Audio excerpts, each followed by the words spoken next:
ಈಗಾಗಲೇ ಹಾಸನ ಜಿಲ್ಲೆಯಲ್ಲಿ ಸಾಕಷ್ಟು ಮಳೆಯಾಗ್ತಿರುವಂತಹ ಹಿನ್ನೆಲೆಯಲ್ಲಿ ರಾಷ್ಟ್ರೀಯ ಹೆದ್ದಾರಿ 75 ಸಾಕಷ್ಟು ರಸ್ತೆ ಕುಸಿತ ಉಂಟಾಗ್ತಿದೆ. ಈಗಾಗಲೇ ಈ ಪ್ರದೇಶಗಳಿಗೆ ಹಾಸನದ ಡಿಸಿ ಲತಾ ಕುಮಾರಿ ಅವರು ಭೇಟಿ ನೀಡಿದ್ದಾರೆ. ಹಾಗೆ ಸಕಲೇಶಪುರದ ಎಸಿ ಶ್ರುತಿ ಹಾಗೂ NH ಅಧಿಕಾರಿಗಳಿಂದ ಮಾಹಿತಿಯನ್ನ ಪಡಿತಿದ್ದಾರೆ. ಈಗ ನಾವು ಅವರನ್ನ ಮಾತನಾಡ್ಸೋಣ. ಮೇಡಮ್, ಈಗಾಗಲೇ ಸಕಲೇಶಪುರ ಭಾಗದಲ್ಲಿ ಸಾಕಷ್ಟು ಮಳೆ ಆಗ್ತಿದೆ, ಶಾಲಾ ಕಾಲೇಜು ರಜೆ ಕೊಟ್ಟಿದ್ದೀರಾ, ಜೊತೆಗೆ NH ಹೈವೇ ರಸ್ತೆ ಪ್ರದೇಶಕ್ಕೂ ಭೇಟಿ ನೀಡಿದ್ದೀರಾ. ಏನ್ ಸೂಚನೆ ಕೊಟ್ಟಿದ್ದೀರಾ ಮೇಡಮ್ ಅಧಿಕಾರಿಗಳಿಗೆ? ಈಗ ನಾವು ನಿಮಗೆ ಗೊತ್ತಿರೋ ಹಾಗೆ ನಿರಂತರವಾಗಿ ಮಳೆ ಬರ್ತಾ ಇದೆ ನಮ್ಮ ಸಕಲೇಶಪುರ ಈ ತಾಲೂಕಿನಲ್ಲಿ. ಮುಖ್ಯವಾಗಿ ನಾವು ಸಭೆಯನ್ನು ಈಗ ಆಲ್ರೆಡಿ ತೆಗೆದುಕೊಂಡಿದ್ದೇವೆ. ಎಲ್ಲ ಅಧಿಕಾರಿಗಳಿಗೆ ಮುನ್ನೆಚ್ಚರಿಕೆಯನ್ನು ನಾವು ಕ್ರಮ ವಹಿಸಲಿಕ್ಕೆ ನಾವು ನಿರ್ದೇಶನವನ್ನು ಸಹ ನೀಡಿದ್ದೇವೆ. ಈಗ ಶಾಲಾ ಮಕ್ಕಳಿಗೆ ಮತ್ತು ಅಂಗನವಾಡಿ ಮಕ್ಕಳಿಗೆ ನಾವು ರಜಾವನ್ನು ಘೋಷಿಸಿದ್ದೇವೆ. ಅದು ಹೊರತುಪಡಿಸಿ ಈ ಮುಖ್ಯವಾಗಿ ನಮ್ಮ ಸಕಲೇಶಪುರ ನಮ್ಮ ರಸ್ತೆಯಲ್ಲಿ ನ್ಯಾಷನಲ್ ಹೈವೇ 75ರಲ್ಲಿ ನಮಗೆ ಸುಮಾರು ಒಂದು 12 ಅಂತಹ ಸ್ಥಳಗಳು ಸಿಗ್ತದೆ. ಅಲ್ಲಿ ನಮಗೆ ಒಂದು ಭೂಕುಸಿತದ ಒಂದು ವಾತಾವರಣ ಇದೆ. ಆದರೆ ಇನ್ನೂ ಆಗಿಲ್ಲ, ಬಟ್ ಆ ಥರ ಮುನ್ನೆಚ್ಚರಿಕೆ ಕ್ರಮವಾಗಿ ನಾವು ನಮ್ಮ ನ್ಯಾಷನಲ್ ಹೈವೇ ಪ್ರಾಧಿಕಾರದವರಿಗೆ ಒಂದು ಪ್ಯಾಟ್ರೋಲಿಂಗ್ ಪ್ರತಿ ಅವರ ಸ್ಥಳಗಳಲ್ಲಿ ಅವರು ನಿಂತು ಕಾಷನರಿ ಸೈನ್ಸ್ ಎಚ್ಚರಿಕೆಯ ಚಿಹ್ನೆಗಳನ್ನು ಅಳವಡಿಸ್ಕೊಳ್ಬೇಕು. ಮತ್ತು ಅಲ್ಲಿ ಸಿಬ್ಬಂದಿ ನಿಯೋಜಿಸಿ ಈ ವಾಹನ ಚಲಾಯಿಸುವವರಿಗೆ ನಿರ್ದೇಶನವನ್ನು ನೀಡಲಿಕ್ಕೆ ಮತ್ತು ಸಹಾಯ ಮಾಡಲಿಕ್ಕೆ, ಮತ್ತು ನೈಟ್ ಪೆಟ್ರೋಲಿಂಗ್ ಸಹ ನಾವು ಅವ್ರಿಗೆ ನಡೆಸಲಿಕ್ಕೆ ನಿರ್ದೇಶನವನ್ನು ನೀಡಿದ್ದೇವೆ. ಅವರು ಒಪ್ಕೊಂಡಿದ್ದಾರೆ.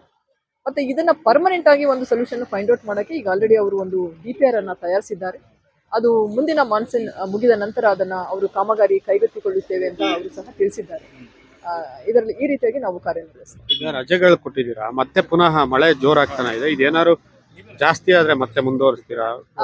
ಮೊದಲನೇದಾಗಿ ಯಾಕೆಂದ್ರೆ ಈ ಮಲೆನಾಡು ಪ್ರದೇಶಗಳಲ್ಲಿ ಮಕ್ಕಳು ನಡೆದು ಹೋಗುವಾಗ, ಅದರಲ್ಲೂ ಮುಖ್ಯವಾಗಿ ಹಳ್ಳ ಕೊಳ್ಳಗಳು ದಾಟೋ ಸಂದರ್ಭಗಳಿರ್ತದೆ, ಮತ್ತೆ ಮರಗಳ ಬೀಳೋ ಸಂದರ್ಭ ಇರ್ತದೆ.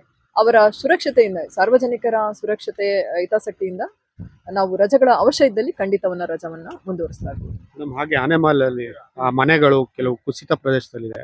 ಏನ್ ಸೂಚನೆ ನೀಡಿದಿರಾ? ಅವ್ರಿಗೆ ಏನಾದ್ರು ಬದಲಿ ನಿವೇಶನ ಕೊಡೋದ್ರ ಬಗ್ಗೆ ಪ್ರಸ್ತಾಪ ಮಾಡಿದಿರಾ? ಏನು? ಆನೆಮಹಲ್ ಸ್ಥಳದಲ್ಲಿ ಈಗ ಭೂಕುಸಿತದ ಸಂಭವ ನಮಗೆ ಒಂದು ವರದಿಯ ಪ್ರಕಾರ ಹೆಚ್ಚಾಗಿ ಕಂಡು ಬಂದಿರೋದ್ರಿಂದ ಅಲ್ಲಿನ ಒಂದು ಕುಟುಂಬಗಳನ್ನ ನಾವು ಸ್ಥಳಾಂತರ ಮಾಡಿದ್ದೇವೆ. ಅವರಿಗೆ ಮನವರಿಕೆ ಮಾಡಿ ಅಲ್ಲಿ ಬೇರೆ ಕಡೆ ವಾಸಿಸಲಿಕ್ಕೆ ಅವರಿಗೆ ತಿಳಿಸಿದ್ದೇವೆ. ಇನ್ನು ಮುಂಬರುವ ದಿನಗಳಲ್ಲಿ ಅವರಿಗೆ ಒಂದು ನಮ್ಮ ಜಿಲ್ಲಾಡಳಿತದ ಪರವಾಗಿ ಅವರಿಗೆ ಒಂದು ಆಶ್ರಯವನ್ನ ನೀಡಲಿಕ್ಕೆ ನಾವು ಪ್ರಯತ್ನವನ್ನ ಮಾಡ್ತೇವೆ. ನೋಡ್ಬೋದು, ಈಗಾಗಲೇ NH ಹೈವೇ ಪ್ಯಾಟ್ರೋಲಿಂಗ್ ಕೂಡ ಹೆಚ್ಚಿಗೆ ಮಾಡುವುದನ್ನ ಮಾಡ್ತೇವೆ. ಹಾಗೆ ಜಾಗೃತೆಯನ್ನ ವಹಿಸ್ತೇವೆ. ಮುಖ್ಯವಾಗಿ ಯಾವುದೇ ಕ್ಷಣದಲ್ಲೂ ಭೂಕುಸಿತ ಸಂಭವಿಸಬಹುದು. ಹೀಗಾಗಿ ಈ ಬಗ್ಗೆ ಹೆಚ್ಚು ಗಮನವನ್ನ ನೀಡ್ತೇವೆ. ಜೊತೆಗೆ ಮಳೆ ಹೆಚ್ಚಾದಲ್ಲಿ ರಜೆ ಮಕ್ಕಳಿಗೆ ಶಾಲಾ ಕಾಲೇಜುಗಳಿಗೆ ರಜೆ ಕೊಡುವುದನ್ನು ಕೂಡ ವಿಸ್ತರಣೆಯನ್ನ ಮಾಡ್ತೇವೆ ಅಂತ ಹಾಸನ DC ಲತಾ ಕುಮಾರಿ ಅವರು ತಿಳಿಸಿರುವಂತದ್ದು. ಪುಷ್ಪವಂತ್, ರಿಪಬ್ಲಿಕ್ ಕನ್ನಡ, ಹಾಸನ. ಈಗಾಗಲೇ ಹಾಸನ ಜಿಲ್ಲೆಯಲ್ಲಿ ಸಾಕಷ್ಟು ಮಳೆಯಾಗ್ತಿರುವಂತಹ ಹಿನ್ನೆಲೆಯಲ್ಲಿ ರಾಷ್ಟ್ರೀಯ ಹೆದ್ದಾರಿ 75 ಸಾಕಷ್ಟು ರಸ್ತೆ ಕುಸಿತ ಉಂಟಾಗ್ತಿದೆ. ಈಗಾಗಲೇ ಈ ಪ್ರದೇಶಗಳಿಗೆ ಹಾಸನದ DC ಲತಾ ಕುಮಾರಿ ಅವರು ಭೇಟಿ ನೀಡಿದ್ದಾರೆ. ಹಾಗೆ ಸಕಲೇಶಪುರದ ಎಸಿ ಶ್ರುತಿ ಹಾಗೂ NH ಅಧಿಕಾರಿಗಳಿಂದ ಮಾಹಿತಿಯನ್ನ ಪಡಿತಿದ್ದಾರೆ. ಈಗ ನಾವು ಅವರನ್ನ ಮಾತನಾಡ್ಸೋಣ. ಮೇಡಮ್, ಈಗಾಗಲೇ ಸಕಲೇಶಪುರ ಭಾಗದಲ್ಲಿ ಸಾಕಷ್ಟು ಮಳೆ ಆಗ್ತಿದೆ, ಶಾಲಾ ಕಾಲೇಜು ರಜೆ ಕೊಟ್ಟಿದ್ದೀರಾ, ಜೊತೆಗೆ NH ಹೈವೇ ರಸ್ತೆ ಪ್ರದೇಶಕ್ಕೂ ಭೇಟಿ ನೀಡಿದ್ದೀರಾ. ಏನ್ ಸೂಚನೆ ಕೊಟ್ಟಿದ್ದೀರಾ ಮೇಡಮ್ ಅಧಿಕಾರಿಗಳಿಗೆ? ಈಗ ನಾವು ನಿಮಗೆ ಗೊತ್ತಿರೋ ಹಾಗೆ ನಿರಂತರವಾಗಿ ಮಳೆ ಬರ್ತಾ ಇದೆ ನಮ್ಮ ಸಕಲೇಶಪುರ ಈ ತಾಲೂಕಿನಲ್ಲಿ.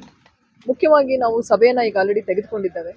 ಎಲ್ಲ ಅಧಿಕಾರಿಗಳಿಗೆ ಮುನ್ನೆಚ್ಚರಿಕೆಯನ್ನು ನಾವು ಕ್ರಮ ವಹಿಸಲಿಕ್ಕೆ ನಾವು ನಿರ್ದೇಶನವನ್ನು ಸಹ ನೀಡಿದ್ದೇವೆ. ಈಗ ಶಾಲಾ ಮಕ್ಕಳಿಗೆ ಮತ್ತು ಅಂಗನವಾಡಿ ಮಕ್ಕಳಿಗೆ ನಾವು ರಜಾವನ್ನು ಘೋಷಿಸಿದ್ದೇವೆ. ಅದು ಹೊರತುಪಡಿಸಿ ಈ ಮುಖ್ಯವಾಗಿ ನಮ್ಮ ಸಕಲೇಶಪುರ ನಮ್ಮ ರಸ್ತೆಯಲ್ಲಿ ನ್ಯಾಷನಲ್ ಹೈವೇ 75ರಲ್ಲಿ ನಮಗೆ ಸುಮಾರು ಒಂದು 12 ಅಂತಹ ಸ್ಥಳಗಳು ಸಿಗ್ತದೆ. ಅಲ್ಲಿ ನಮಗೆ ಒಂದು ಭೂಕುಸಿತದ ಒಂದು ವಾತಾವರಣ ಇದೆ. ಆದರೆ ಇನ್ನೂ ಆಗಿಲ್ಲ, ಬಟ್ ಆ ಥರ ಮುನ್ನೆಚ್ಚರಿಕೆ ಕ್ರಮವಾಗಿ ನಾವು ನಮ್ಮ ನ್ಯಾಷನಲ್ ಹೈವೇ ಪ್ರಾಧಿಕಾರದವರಿಗೆ ಒಂದು ಪ್ಯಾಟ್ರೋಲಿಂಗ್ ಪ್ರತಿ ಅವರ ಸ್ಥಳಗಳಲ್ಲಿ ಅವರು ನಿಂತು ಕಾಷನರಿ ಸೈನ್ಸ್ ಎಚ್ಚರಿಕೆಯ ಚಿಹ್ನೆಗಳನ್ನು ಅಳವಡಿಸ್ಕೊಳ್ಬೇಕು. ಮತ್ತು ಅಲ್ಲಿ ಸಿಬ್ಬಂದಿ ನಿಯೋಜಿಸಿ ಈ ವಾಹನ ಚಲಾಯಿಸುವವರಿಗೆ ನಿರ್ದೇಶನವನ್ನು ನೀಡಲಿಕ್ಕೆ ಮತ್ತು ಸಹಾಯ ಮಾಡಲಿಕ್ಕೆ, ಮತ್ತು ನೈಟ್ ಪೆಟ್ರೋಲಿಂಗ್ ಸಹ ನಾವು ಅವ್ರಿಗೆ ನಡೆಸಲಿಕ್ಕೆ ನಿರ್ದೇಶನವನ್ನು ನೀಡಿದ್ದೇವೆ. ಅವರು ಒಪ್ಕೊಂಡಿದ್ದಾರೆ. ಮತ್ತು ಇದನ್ನು ಪರ್ಮನೆಂಟ್ ಆಗಿ ಒಂದು ಸೊಲ್ಯೂಷನ್ ಫೈಂಡ್ ಔಟ್ ಮಾಡೋಕ್ಕೆ ಈಗ ಆಲ್ರೆಡಿ ಅವರು ಒಂದು DPR ಅನ್ನು ತಯಾರಿಸಿದ್ದಾರೆ. ಅದು ಮುಂದಿನ ಮಾನ್ಸೂನ್ ಮುಗಿದ ನಂತರ ಅದನ್ನು ಅವರು ಕಾಮಗಾರಿ ಕೈಗೆತ್ತಿಕೊಳ್ಳುತ್ತೇವೆ ಅಂತ ಅವರು ಸಹ ತಿಳಿಸಿದ್ದಾರೆ.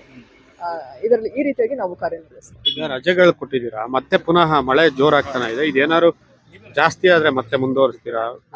ಮೊದಲನೇದಾಗಿ ಯಾಕೆಂದ್ರೆ ಈ ಮಲೆನಾಡು ಪ್ರದೇಶಗಳಲ್ಲಿ ಮಕ್ಕಳು ನಡೆದು ಹೋಗುವಾಗ ಅದರಲ್ಲೂ ಮುಖ್ಯವಾಗಿ ಹಳ್ಳ ಕೊಳ್ಳಗಳು ದಾಟೋ ಸಂದರ್ಭಗಳು ಇರ್ತದೆ, ಮತ್ತೆ ಮರಗಳ ಬೀಳೋ ಸಂದರ್ಭ ಇರ್ತದೆ. ಅವರ ಸುರಕ್ಷತೆಯಿಂದ, ಸಾರ್ವಜನಿಕರ ಸುರಕ್ಷತೆ ಹಿತಾಸಕ್ತಿಯಿಂದ ನಾವು ರಜೆಗಳ ಅವಶ್ಯ ಇದ್ದಲ್ಲಿ ಖಂಡಿತವನ್ನ ರಜವನ್ನ ಮುಂದುವರಿಸಲಾಗುವುದು. ಹಾಗೆ ಆನೆಮಲಲ್ಲಿ ಮನೆಗಳು ಕೆಲವು ಕುಸಿತ ಪ್ರದೇಶದಲ್ಲಿದೆ, ಏನ್ ಸೂಚನೆ ನೀಡಿದಿರಾ? ಅವ್ರಿಗೆ ಏನಾದ್ರು ಬದಲಿ ನಿವೇಶನ ಕೊಡೋದ್ರ ಬಗ್ಗೆ ಪ್ರಸ್ತಾಪ ಮಾಡಿದಿರಾ? ಏನು?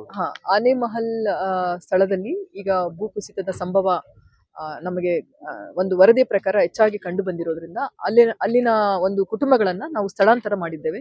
ಅವರಿಗೆ ಮನವರಿಕೆ ಮಾಡಿ ಅಲ್ಲಿ ಬೇರೆ ಕಡೆ ವಾಸಿಸಲಿಕ್ಕೆ ಅವರಿಗೆ ತಿಳಿಸಿದ್ದೇವೆ. ಇನ್ನು ಮುಂಬರುವ ದಿನಗಳಲ್ಲಿ ಅವರಿಗೆ ಒಂದು ನಮ್ಮ ಜಿಲ್ಲಾಡಳಿತದ ಪರವಾಗಿ ಅವರಿಗೆ ಒಂದು ಆಶ್ರಯವನ್ನ ನೀಡಲಿಕ್ಕೆ ನಾವು ಪ್ರಯತ್ನವನ್ನ ಮಾಡ್ತೇವೆ. ನೋಡ್ಬೋದು, ಈಗಾಗಲೇ NH ಹೈವೇ ಪೆಟ್ರೋಲಿಂಗ್ ಕೂಡ ಹೆಚ್ಚಿಗೆ ಮಾಡುವುದನ್ನ ಮಾಡ್ತೇವೆ, ಹಾಗೆ ಜಾಗೃತೆಯನ್ನ ವಹಿಸ್ತೇವೆ. ಮುಖ್ಯವಾಗಿ ಯಾವುದೇ ಕ್ಷಣದಲ್ಲೂ ಭೂಕುಸಿತ ಸಂಭವಿಸಬಹುದು, ಹೀಗಾಗಿ ಈ ಬಗ್ಗೆ ಹೆಚ್ಚು ಗಮನವನ್ನ ನೀಡ್ತೇವೆ. ಜೊತೆಗೆ ಮಳೆ ಹೆಚ್ಚಾದಲ್ಲಿ ರಜೆ ಏನು ಮಕ್ಕಳಿಗೆ ಶಾಲಾ ಕಾಲೇಜುಗಳಿಗೆ ರಜೆ ಕೊಡುವುದನ್ನು ಕೂಡ ವಿಸ್ತರಣೆಯನ್ನ ಮಾಡ್ತೇವೆ ಅಂತ ಹಾಸನ DC ಲತಾ ಕುಮಾರಿ ಅವರು ತಿಳಿಸಿರುವಂತದ್ದು. ಪುಷ್ಪವಂತ್, ರಿಪಬ್ಲಿಕ್ ಕನ್ನಡ, ಹಾಸನ.